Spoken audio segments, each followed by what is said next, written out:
job. It is wonderful. I mean, you know, I have had this nagging feeling for a long time now that my life needed some sort of drastic change. I thought that's why you had the Volvo turbocharged. It all crystallized for me this morning when this poster came to the door, and he asked me what I did. So I went into this, like, elaborate explanation of what my average day... Oh, sorry. What my average day is like, you know. And then when I finished, he said to me, "Is that all?" Did you tell him that you serve a lovely brunch? Well, somehow that's just no longer enough. Come on, Doris, you know what I'm talking about. You work down at that toy store. I mean, you know, I started thinking about my life, and I decided, Madeline, you have more to contribute. And that's when I knew it's time to get a job. Well, that's great, Madeline, but it's not that easy. That's right. I spent 7 years looking before I got my job. Oh, yes, well, I happen to have a bachelor's degree, plus a certain, unusual physical presence that people can rarely say no to. I have a Ph.D. in astrophysics. Now I work in a slaughterhouse coaxing sheep to their death. Well, I bet you're very good at it. Well, don't get your hopes up too high, Madeline. You might be disappointed. Doris, I assure you that my only disappointment will be that I will soon be too busy to attend this exercise class.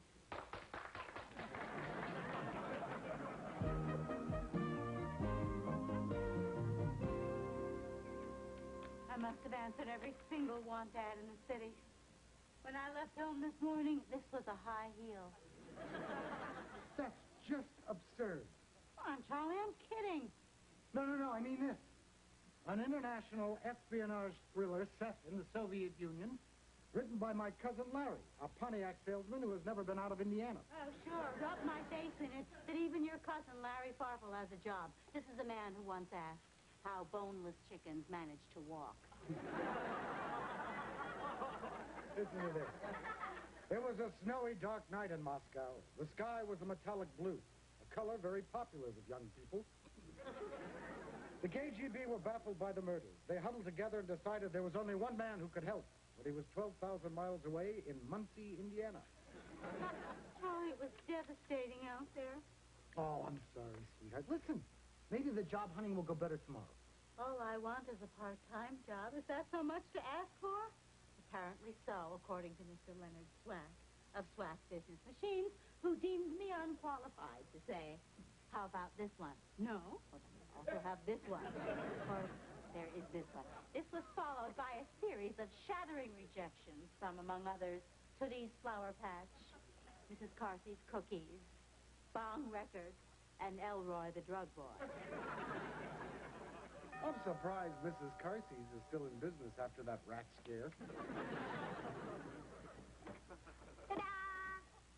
Doris, what is this for? Well, I was down at the toy store throwing out Mork and Mindy dolls when all of a sudden I got this gut feeling that you were going to find a job. Well, thank you, Doris, but your guts are way off on this one.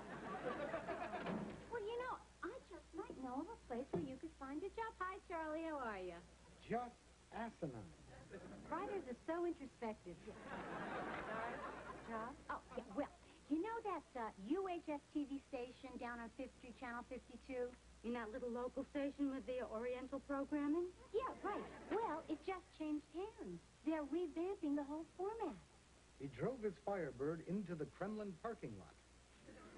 As he stepped out into the frigid Russian air, he thanked God for his factory-installed climate control. Well, the point is, they're hiring a whole new staff. Television. No coaxing sheep for me. Wham! Oh.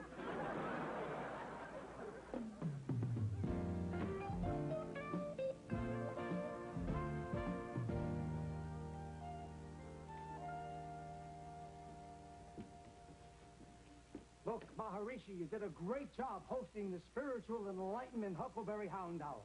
But this is the new Channel 52, and I don't think it's going to work out. So good luck, and maybe we'll see you hanging around the airport. Excuse me, could I please speak to someone in charge? I'm sorry, Mr. Phelps. I tried to tell this pesky individual that there aren't any positions for her.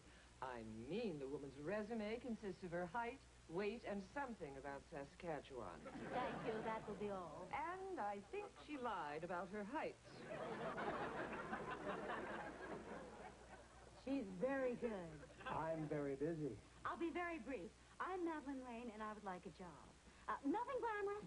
Something behind the scenes. Mary Tyler Moore's old job would do quite nicely. I'm sorry, Mrs. Wayne. The only area we need help in is in broadcast talent. Have you ever been in front of a TV camera? Yes. I was waiting in the background when they chiseled that union official out of that bridge abutment. That's not exactly what I Actually, I saw. was on twice. Yeah, 6 and 11, so there must have been something there, you know? Why don't you just give me a chance and let me show you what I can... Okay. If you want a fair chance, you audition like everyone else. Come around here and sit at the anchor desk. Hey. Oh, my, looks like it's raining in Kansas. No, that's just a little bit of dirt. I'll just pass it right... Oh, there goes Kansas. Oh, my, that looks like the day after. We're going to flash a series of news photos on the screen behind you while you read the corresponding stories. Got it? News, great. I'm ready. We have someone to do that. Lights!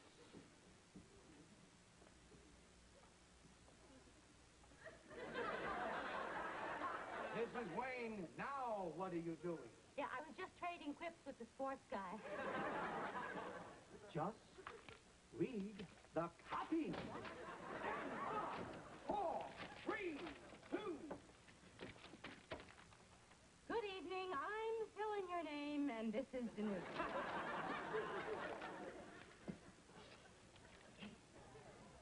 A 4-alarm fire swept through a downtown warehouse early this morning, destroying the building and all of its contents. Fire officials suspect arson. State Comptroller Irwin Schickel today disavowed any responsibility for the state's $6 million deficit. Seen here at home, Schickel commented, "It's hard to say where that money went." That can't be, Mr. Schickel. Yes. This month's grand prize winner in the state lottery was Carlton Stuckey of Rockford, a sheet metal worker. Shown here with his prize, Mr. Stuckey was quoted as saying, "Hot diggity, we're sure going to be eating better this winter." Wait,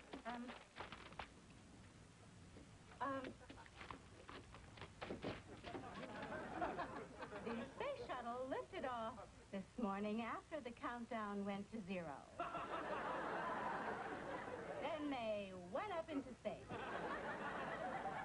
The launch seriously injured this man, who was unfortunately standing directly beneath the rocket upon liftoff. The astronauts are conducting what are believed to be the very first experiments on weightless astronomy. No, thank you very much for your time. I'll just go back to aerobics class now for the rest of my life. Oh, don't rush off. I like what you did, and I love the way you're able to think on your feet. Yeah? I sense in you a lot of potential and a real need to work cheap. So I'm going to hire you on a trial basis. You mean I'm going to be a newscaster? No.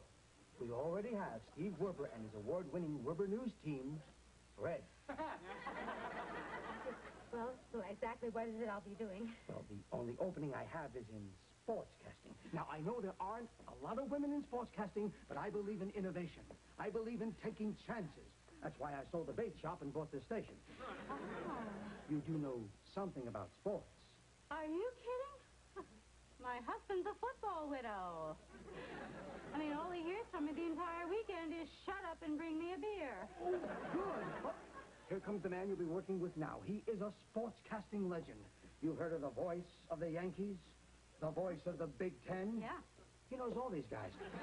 Earl Gibbons, I want you to meet your new color commentator, Madeline Wayne. Oh, hi. Nice to meet you. Color, huh? Let me tell you, anybody who does color with me has to know all the statistics. You got to know all the new rules, and you have to know all the new players. And, of course, You got to be able to speak knowledgeably for long periods of time. Yes, I am prepared to do that. Good, because I haven't been able to remember anything since I got drunk and made the mistake of giving Joe Fraser a soul kiss.